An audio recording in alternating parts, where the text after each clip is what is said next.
एक एक एक बोलो बच्चों एक, अपनी प्यारी धरती एक।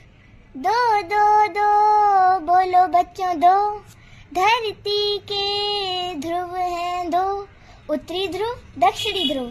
तीन तीन तीन बोलो बच्चों तीन, धरती की परतें हैं तीन। Crust mantle core. चार चार चार बोलो बच्चों चार, पृथ्वी पर मंडल है चार।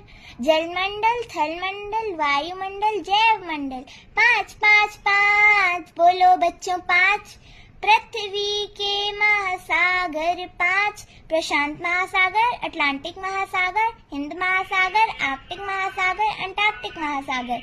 छह छह छह बोलो बच्चों छह, पृथ्वी पर ऋतुएं हैं छह। सर्दी, गर्मी, बरसात, वसंत, हेमंत, शिशिर।